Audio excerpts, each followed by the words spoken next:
Welcome to AFTV. Now we are doing the preview. We're doing it somewhere a little bit different today, and a little bit different because I'm hosting, because everybody else is still eating. So we are at the food. What do you call it? Food hall? Well, I don't really know what it is, but it's really nice. Full coat. Come in and tell us. It's called Lau Pa Sat. Lau Pa Sat. It's been very nice, hasn't it? It's been unreal. Well done researching. Thank you. He was prepared, as you can tell. Yeah, as you can tell. Yeah. But listen, we've Arsenal got a game. They've got a game against Newcastle Sunday. Yeah. And what I'm going to say now, one thing I'm going to say, we've been privileged to be in the same hotel with the Newcastle players and getting a little bit of a background on them. And we didn't really go too much about what Arsenal's preparation, but we spoke to Jason Tyndall, I'm going to name drop there, Curtis, and he was telling us, we were saying about the preparations have been very difficult over here with the heat. Yeah, he was just saying like the heat, the humidity over here is really, tough, and he was saying they got here a few days later than Arsenal, so he was saying Arsenal have acclimatised better, they've played a game already, so I think they trained this morning and they said how difficult it was. So yeah. I think they were sort of hinting that they expect Arsenal to maybe be a little bit more prepared for this game than them. So we'll have to see. It is an interesting fact because I felt the game against AC Milan was a little bit slow, and we was all saying we was going to win 3-1, 2-0 and whatever. And maybe that heat side of it is a big factor because he actually said they had they're only sort of doing one training session because normally at this time of preparations you're probably doing two. Yeah. But because of the hard work and all that, they're only doing one. Yeah. These pre-seasons are tough. I mean, even just as a fan, it can be hard work. So never mind for the players who have to move around. All right, they're saying as a fan it's not that difficult, but trying to sound professional. But yeah, as players, it can be hard. That you can't get a lot of training done in this heat, can you? But it's interesting because Newcastle are a team that I quite like. Newcastle, I wanted them to win. Well, why you've been running around? Don't you've been running around the hotel? I thought you was a Newcastle fan. Don't you dare! But it's funny because last year I think we gained a bit of rivalry with them, didn't we? It's got a bit spicy. Got spicy. The way they done us in the cup, and Gordon doing the Henry celebration at the Emirates and stuff. So it's been good to see them, and obviously I think the headline is that Isak's not out here. Yeah, big one, That's the big one. He's a big one. Listen, that could change their season, I think, at the end of the day. We actually could see there's a little bit of, I wouldn't say they're too down about it, but you could see their shoulders a little bit down. It's a big loss for them. If they lose Isak, it's a massive loss for them, and I think the players know that. It feels like almost they feel like he's going. Like they haven't really directly said that he's going, but I think there's that feeling of inevitability. And you hear Eddie Howe's press conference, he's saying things that you feel like he's saying it's not in my control. And I remember Wenger saying things like that when we lost players. I think the one thing I would say is what we seem to be getting today out of it is that it's going to take a massive offer, and if that massive offer comes in, it could happen. Let's get on to Arsenal now. Yeah.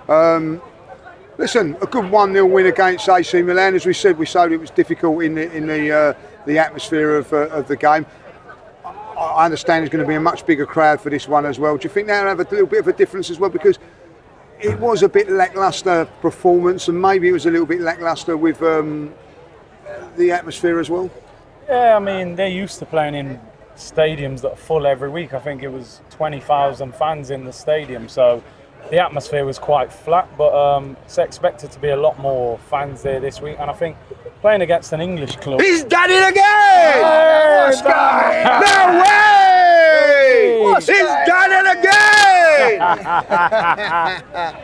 What's going on? I'm trying to be professional here. He's done it again. I've done it again. I'll tell you what, the guy there, he done that well. The guy there has been serving us free satay chickens. It's funny because Robbie queued up, and then we were like, he's famous, and they were like, okay, we'll give it you for free, and then they've just brought plates and plates. So there are some perks. So at the end of the day, we had to do that, for contract reasons. That's why we've done that. What was we on about? I don't know, what was he going on about? The atmosphere of the game. The atmosphere. So it's going to be a bigger crowd on on Sunday. What are you expecting to get out of this game? I think it's going to be a better game for us, if I'll be honest. Yeah, I think we're playing an English team, which I think makes a bit of a difference as well.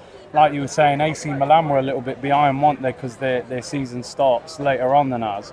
So maybe we were a little bit fitter than them. I think it's more, you want to see Zubomendi and Norgard, see those guys settling in. Mosquera will probably get his first minutes. Obviously, he hasn't played yet. And then obviously, let's see if Timber and Gabriel are involved. They got no minutes. Well, we was in the press conference, and he said that Gabriel got a slight niggle, so it's going to be it's a bit of a worry. Yeah, it's a bit of a worry, coming back from. But listen, you've played. Those sort of things can happen when you're coming back. Yeah. And I think what happens is when it's in the season, you see these things. You don't see these things going on because it's all behind closed doors, but you see what was going on in training. And one of the things that I'm going to say this now, the stretching they do before a game, certainly in my day, where it was intense. Yeah. It was very, very intense. What team are you looking to come out on this? Because everybody's got to get minutes, don't they? You know what I mean? When they see that, but do you see the same sort of thing, like a strong-looking team in the first half, and then loads of changes, or do you see it maybe a little bit different this one? I like seeing a strong team start, to be honest, because I just think they've got to get that routine and that rhythm, and get those partnerships going, and then maybe in the second half you mix it up. But there's a lot of football to play. Listen, it'd be nice if we could have an unbeaten pre-season and just. Because like I say, our start is so difficult. We can't afford to be messing around and then just turn up at Old Trafford and try and turn it on. I think we need to get rhythm and need to score goals. So I reckon he starts strong and then maybe rotate a bit in the second half and give some of the youngsters a chance. Yeah, maybe Max Dalman again. What do you think? A lot of people have been a little bit critical of Martinelli on the left-hand side. Do you think that he starts on this game, or is it Trossard?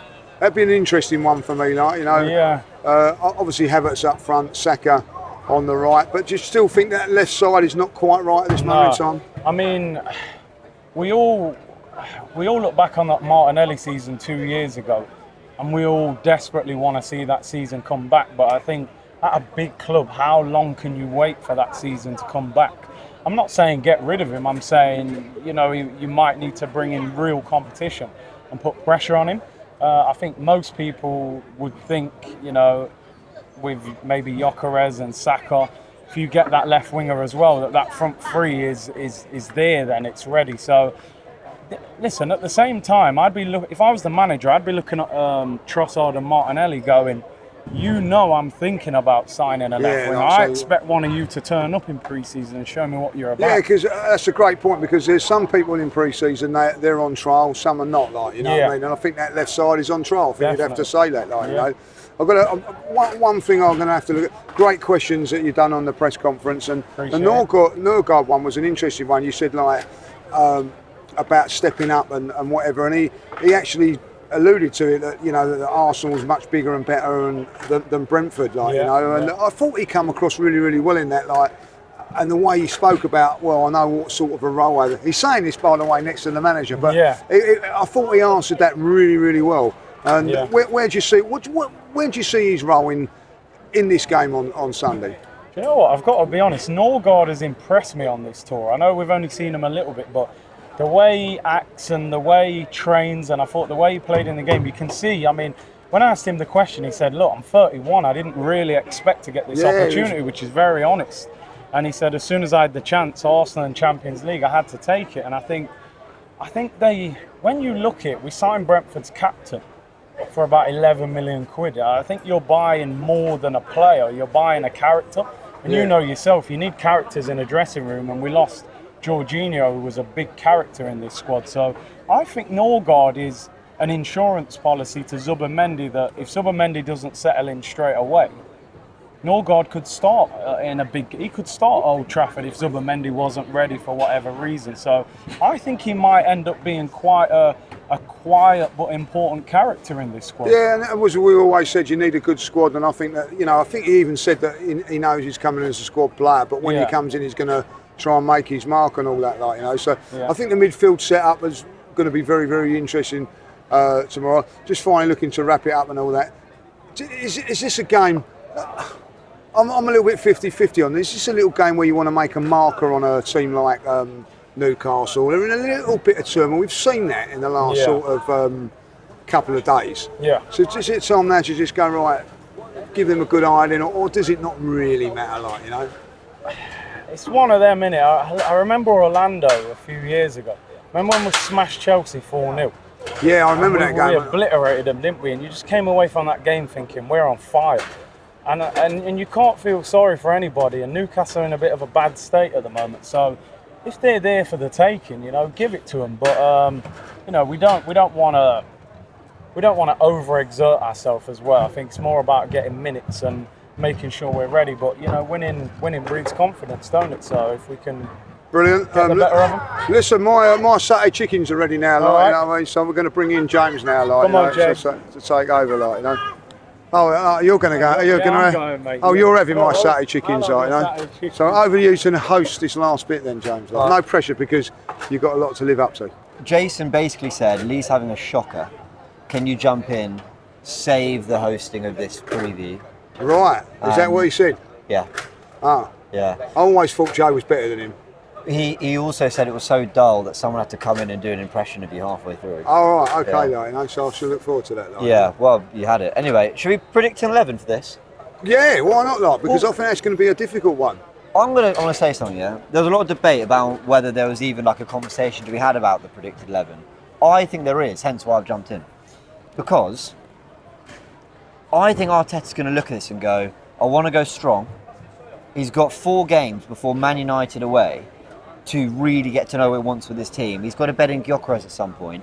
So I think he wants to get up to scratch as quickly as possible. He went stronger against AC Milan than I imagined he would. Was that a stronger 11 than you expected? Yeah, I did, like, you know, and the sort of, yeah, if I'll be really honest, it was, like, you know, but that's a great point because I think, you know, they look at the 2 Emirates Cup games, that's going to be 2 games where they're going to have to look to get Gyökeres in there, so they're going to have to get a few of the other players up to scratch before that. And we've got Spurs coming up now. I don't really want to say it, but we had a game of bowls today against a couple of Spurs fans, and we didn't win it. And we don't like losing against Spurs at any sort of shape or form. No. I wasn't very happy about it. Like, no, neither was I. So we don't want to lose that game on Wednesday. Oh, it's not friendly. I've got to say, it's the one.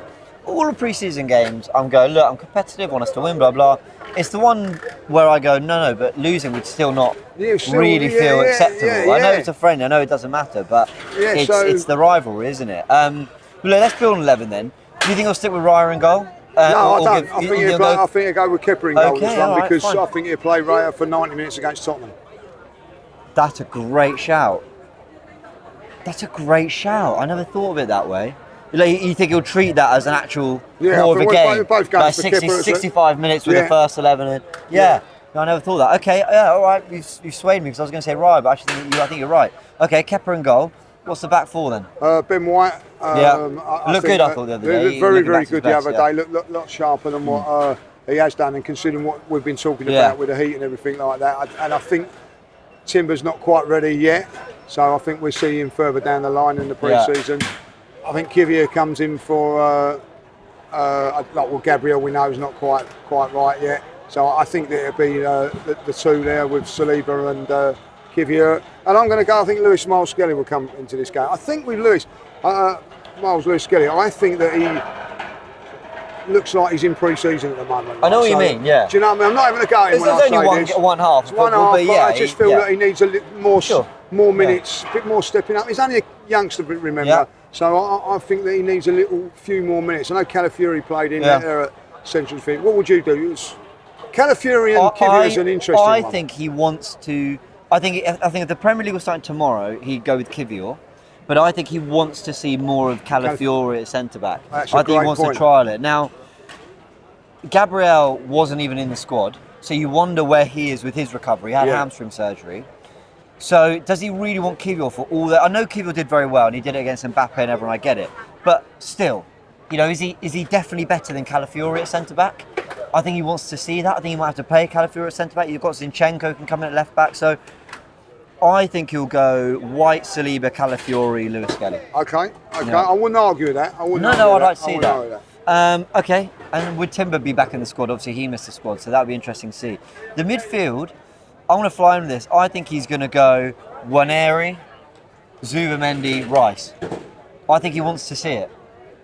Yeah, and there's a thing for that, like, yeah. And I think there's also things to say, like, you want to see the midfield that's going to start probably the first game of the season, but I think you can hold that back a little bit. I agree. Odegaard knows the role. He's been doing it for years and years. He's the captain. I think Waneri looked really bright the other day, and you know, Odegaard, he didn't have a good season, so I think you want to see as much as possible of Waneri with Rice, with Zubimendi, with those players to see how he gels with them. Yeah, and I'll tell you what, I thought he done very, very well on Wednesday, so I'm going to go with that as well. Like, you know what I mean? But I want to see Zubimendi and Rice playing together, so they've got those combinations and they're starting getting used to each other. Because I think our midfield's changed. The structure is going to change because Partey just did sit in there. I don't see Zubimendi doing that, James. I think he's going to be a little bit more over the place, but he's got the legs to recover a little bit. So you need to, and I think maybe at times you could actually see Rice in a game saying, right, go on, you go, and I'll hold for 10 minutes or so. So it'd be interesting. So we need to get that right. So yeah, I'm happy with that. And to round off the preview, quick front three, I think he'll go Saka, Havertz and Trossard. Exactly what I think. I think that he'll swap over the Martinelli and Trossard thing. Because I thought Trossard impressed as a player coming on. Can Martinelli do that as well? That might be his role this season, Martinelli, like of being, you know, and what they say, a finisher, and they say for the England's women, like, you know. So I think that maybe like that could happen. I think that they will change that. There we go, everyone. Go show some love to Lee in the comments, who's hosted the show. Well done, you. And subscribe to the channel. Go check out all the vlog content, everything coming out here on AFTV from Singapore. We're having a blast. And it's the Arsenal fans here have been incredible. Shout out to them. We're excited for the game against Newcastle. We'll obviously do fan cams after the game to let you all know how it went. Catch you in a bit. Right, so we're still here at the market and we've got 3 Vietnamese Arsenal fans. Am I correct? Yeah. Yes, we are. So now we just want to say something to the Arsenal Football Club. Yes. Yes, by Vietnamese, by my brother, he will say something. Yes. Tomorrow, nothing big.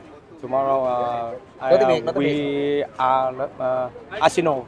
We love Arsenal. Yeah. I love that, mate. You're going to the game tomorrow. 3 of us, we fly from Vietnam to Singapore and come to see the match for tomorrow. And we truly love Arsenal so much. I love that. And this is the important and really important change for us because we can see the soccer nearby.